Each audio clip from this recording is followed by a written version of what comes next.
Hello, bachcho. Let's read the question. If the Earth suddenly contracts so that its radius reduces by 4% with mass remaining same, then what will happen to the escape velocity from Earth's surface now? So बच्चों first of all तो हमें case one में मान लेना है अर्थ को कि इसकी रेडियस है, radius of earth in first case मान लेते हैं 100 k और मास को मान लेते हैं m। अब जो सेकेंड केस में हमें अर्थ के लिए ही केस टू से जो कंपैरिजन करना है उसमें रेडियस 4% से कम हो चुकी है क्योंकि अर्थ कॉन्ट्रैक्ट हो चुकी है ऑल ऑफ ए सडन, तो हमें रेडियस को मान लेना है 4k से कम, इट मीन्स 96k। अब यहाँ पर मास अभी भी सेम है तो हमें बताना है कि एस्केप वेलोसिटी में क्या चेंजेस होंगे।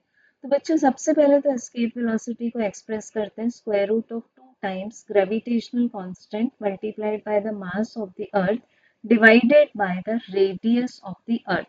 तो यहाँ गिवन पैरामीटर्स में हम चेक कर सकते हैं 2g एंड m, ये तीनों कांस्टेंट हैं। It means escape velocity is inversely proportional to square root of r।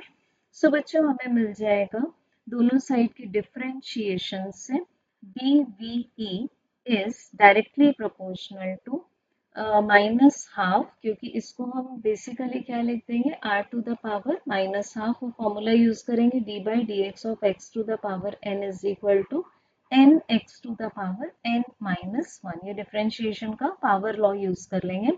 So power सामने आ जाती है और हमारे पास में r की पावर रिमेनिंग पावर होती है -3/2 मल्टीप्लाइड बाय डी आर। अब बच्चों यहाँ डी आर कितना गिवन है हमें 4% and that is also reduces, तो हम डी आर को पुट करेंगे -4%।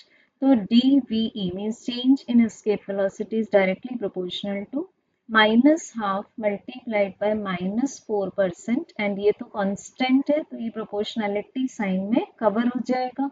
तो हमारे पास में आंसर आ जाता है इसका 2%। और इस रिलेशनशिप से हम देख सकते हैं कि अगर रेडियस कम हो रही है तो एस्केप वेलोसिटी इंक्रीज होगी, तो एस्केप वेलोसिटी इंक्रीज हो जाती है 2% से। So correct answer will be option C. Thank you.